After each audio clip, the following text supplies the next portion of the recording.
construyendo juntos una minería para todos los peruanos.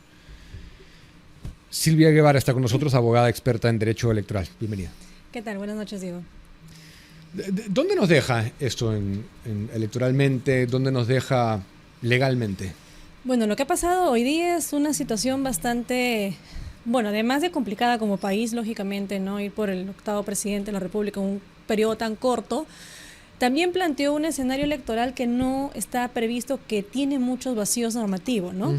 Y es justamente cuando se hablaba de quiénes pueden ser, en este caso, los posibles candidatos como para la presidencia de la mesa directiva del Congreso. Y el hecho es que se estaban voceando algunos que a la fecha están inclusive como candidatos presidenciales, ¿no? Escenario que hubiese sido más difícil, por lo que he podido ver, de los que finalmente han terminado siendo presentados. Aparentemente no son candidatos a la fecha, no están postulando, pero hay un vacío normativo muy fuerte, ¿no? En para ese eso. lado. Claro, lo que sucede es que, mira, hace poco se han cumplido varios hitos. Uno de ellos, el 11 de febrero, fue el plazo máximo para que los que están ahorita candidateando puedan renunciar a su candidatura o puedan ser retirados, ¿no? Entonces, pasado ese hito electoral, los plazos son preclusorios, quiere decir que no se retrocede, ¿no? Entonces, no hay excepciones. En el hipotético caso que, por ejemplo, un candidato a la fecha presidencial para las elecciones generales 2026 fuese candidato para la mesa directiva, no existía impedimento, ¿no? Y tampoco estaba esa postulación condicionada a una renuncia, la cual además ya no sería posible porque ya pasamos el 11 de febrero, ¿no? Y tampoco podría ser excluido porque la única causal por la que ahorita queda ser excluido hasta el 13 de marzo es si es que tienes una sentencia por delito doloso, que no hayas declarado o no hayas consignado en la declaración jurada o debida del candidato. Entonces, pero ya conocemos las 4 postulaciones, Sí, ninguno es candidato. ninguno es candidato, Pero digamos que si hubiera sido un candidato, no hay una ley que lo impida. No, ninguna. Y se especuló que sí. No se especuló que sí. Lo que yo especulo es que han esperado que pase el 11 de febrero para poder matar algunas candidaturas que probablemente hubieran sido puestas en la mesa con relación a algunos que son candidatos presidenciales. Porque este tema de Gerí no es nuevo, se viene discutiendo ya hace algunas 2 semanas. Entonces, digamos, si este escenario no lo hubiéramos tenido ahora, 17 de febrero, que coincidentemente empieza el año chino, lo hubiéramos tenido antes del 11 de febrero, la situación era distinta, porque todavía estabas dentro del plazo legal para que los candidatos puedan renunciar y de esa manera poder ser candidatos o, si es que eran elegidos, poder renunciar, ¿no? Pero yo sí vi a algunos abogados decir que si es que hubieras recaído, por ejemplo, una candidatura sobre el almirante Cueto, él, en su calidad de candidato a senador, no hubiera podido. No hubiera podido. ¿Es falso eso? No, es verdadero, porque a la fecha ya no hubiera podido. Por eso te planteaba... O sea, hoy ya no hubiera podido. No hubiera podido renunciar, pero sí hubiera podido ser candidato. Es que no hay ningún impedimento. Por eso, hubiera podido ser candidato por supuesto. Sin renunciar a su candidatura al Senado. Sin renunciar a su candidatura, porque ya no hay plazo para renunciar. Claro, no hay ninguna norma que lo impida. ¿Es sui generis? ¿Esto ha pasado antes? ¿Cómo fue el caso de Sagasti? El caso de Sagasti fue diferente porque todavía estaban habilitados dentro del periodo para las renuncias de candidaturas. No es un escenario como a la fecha, que ya estamos prácticamente más próximos al día de la elección, ¿no? Y en el caso de él era completamente distinto al escenario actual, ¿no? O sea, él tenía la posibilidad todavía de poder renunciar a una candidatura presidencial. Y acá a la fecha ese plazo ya no es posible, ya venció, se cumplió el 11 de febrero. No hay ningún precedente similar, la norma no ha previsto un caso similar. Y acá es un aspecto netamente congresal. Digamos, acá no hay una intervención que pueda hacer, por ejemplo, de interpretación en el Jurado Nacional de Elecciones. Pero tú dices, eso que hablas de los plazos es cuando era la congresista, previo a ser designado presidente de la mesa. Claro, el escenario de las elecciones era muy distinto al de ahora, ¿no?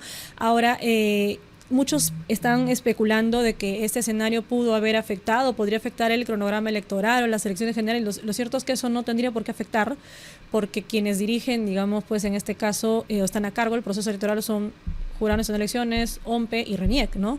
Y no hay injerencia, más allá de que el domingo pasado hemos elegido nosotros, los abogados que estamos colegiados en el Colegio de Abogados de Lima, al representante ante el Jurado Nacional de Elecciones, ¿no? Ante el Pleno. Pero mayor incidencia con relación al tema no va a existir, ¿no? Ahora lo que va a pasar es que ahora ya el que van a entrar sabe que su plazo al menos, esperamos, es de 5 meses, ¿no? Que es hasta antes del 28 de julio.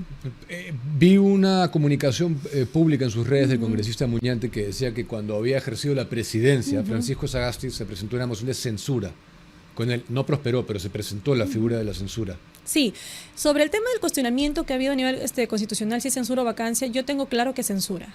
La Constitución en el artículo 100, en este caso del 115, cuando habla del tema de la sucesión en el cargo, hace referencia que asume en defecto de que no exista presidente, ni primer vicepresidente, ni segundo vicepresidente, quien es el presidente del Congreso.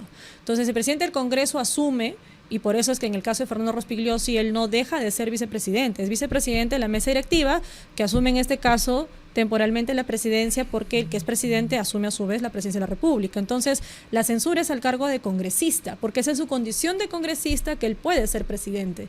No estamos hablando de la vacancia que está pensada para la figura presidencial por aquel persona que postula para tener esa condición, digamos, de presidente finalmente, ¿no? Bajo, digamos, la propuesta legal de una fórmula legal, pues, ¿no? De una fórmula presidencial. Entonces, ¿tú consideras que tú estás con los que opinan que nunca dejó de ser, nunca perdió la condición de congresista o de presidente del Parlamento? No, es que no la deja de ser, porque si la dejara de ser ya no podría ser lo que está sucediendo. ¿Por qué hoy, o por qué a la fecha ya no es presidente de la República? Porque dejó de tener la condición de presidente de la mesa electiva. Ahora, aquí hay dos escenarios, ¿no? Lo que ha pasado es que han censurado solamente el puesto de presidente de la mesa electiva. Sí. Pudieron haber censurado toda la mesa. Eso es otro cuestionamiento. Eso es otro cuestionamiento, sí. Y eso hubiera sido otro escenario.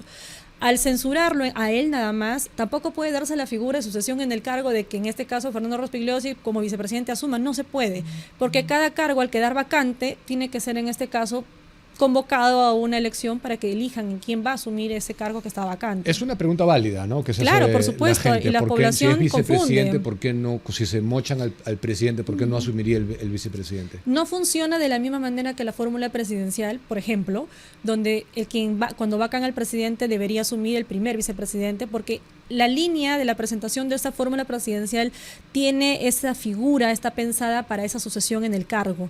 En el caso de la mesa directiva funciona de otra manera. Me has dejado pensando con lo anterior que manifestaste, porque es materia de un debate constitucional, ¿no? Del más alto nivel, hemos visto.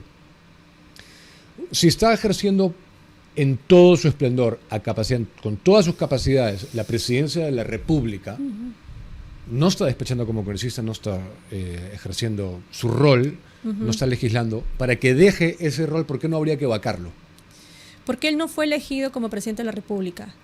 Él en este caso ha sido elegido como congresista, y en su condición de presidente de la mesa directiva del Congreso es que en este caso él asume, al no existir presidente ni vicepresidentes, asume la presidencia en este caso de la República, porque así lo dice la Constitución. O sea, y en este caso la interpretación del artículo 15 tiene ese sentido también, ¿no? O sea, la interpretación del artículo 15 de la Constitución, que habla de la sucesión en el cargo para la presidencia de la República, tiene esa interpretación. La vacancia es una figura pensada, y la norma también contempla en la Constitución para aquel candidato, ¿no? Aquella persona o funcionario público que asume, inclusive dice, pues por 5 años, ¿no? El periodo presidencial. Pero ya esa figura sabemos que hace mucho tiempo los plazos no se cumplen. Tenemos presidentes cada cierto tiempo en los últimos años. Por esa razón la censura no es nueva, además. O sea, no es una figura que no se ha aplicado, que recién se está aplicando ahora a conveniencia. Lo que sucede es que lógicamente a nivel procedimental hubiera demandado otro tipo de plazos diferentes, ¿no? Y la idea es que, bueno, pues al finalmente ya vamos a tener otro presidente más, ¿no? Faltando 5 meses para que haya cambio de gobierno. Y un debate, ¿no? Se saltearon el debate. Sí. Bueno, lamentablemente este escenario, a pesar que puede haber personas que estén a favor o en contra, lo que va a terminar generando es mayor inestabilidad, por supuesto. Claro. Y además de eso, en un escenario tan complejo a nivel electoral. Así es. Y eso, más allá del tecnicismo jurídico que de repente puede ser o no, a la población poco de repente o nada le puede importar si correspondía una cosa u otra. Lo que le va a interesar es que ya va a tener un nuevo presidente, ¿no? Y puede generarse eso a suspicacias. Ahora, me interesa algo que nos expliques. Se usa la figura de la censura, ya salió, Gerí. ¿El gobierno sigue funcionando igual que si fuera una vacancia? ¿No hace crisis el gabinete? Lo que pasa que al irse, en este caso, la figura de Gerí como presidente de la mesa directiva, y por supuesto ya a su vez como consecuencia directa de eso, dejar de asumir la presidencia de la República, lógicamente toda la parte de su gabinete se va con él, ¿no? Y en el nombrar en este caso a otra persona, lo que se nombra a otra persona, por decirlo un día, creo, Fernando Rospigliosi va a tener que estar a cargo, ¿no? Pero las personas pueden pensar que hay un vacío de poder, pero realmente no va a existir un vacío de poder. Porque quien se va con el presidente, para que todos comprendamos, es su gabinete ministerial, ¿no? Digamos, todos quienes lo han acompañado finalmente con cargos de confianza a ese nivel, al menos de manera inmediata. Pero todo lo que viene a ser el aparato estatal por sí solo, lo que puede haber es una suspensión en la toma de decisiones, ¿no? Que no se van a terminar formalizando probablemente algunos actos de la administración pública en sí mismo. ¿Cómo va a afectar esto el proceso electoral? Yo no veo que afecte el proceso electoral a nivel del cronograma, ni afecte lo que se viene desarrollando, porque es importante diferenciar que puede no parecer de repente lógico para la población o pueden tener de repente una sensación de desconfianza con los organismos electorales que en los últimos años se ha venido sembrando, sobre todo más. Lo cierto es que tanto la OMPE como el jurado, como el RENIEC, son organismos que tienen autonomía constitucional y tienen presupuesto ahorita ya asignado y vienen ya desarrollando sus actividades en el marco de las normas sobre la materia. Entonces, quien asuma ahorita la presidencia de la República no va a alterar ni el cronograma electoral, no va a alterar la situación que tenemos a la fecha, que es, habiéndose cumplido plazos, ya tenemos candidatos inscritos. Esa situación no va a cambiar.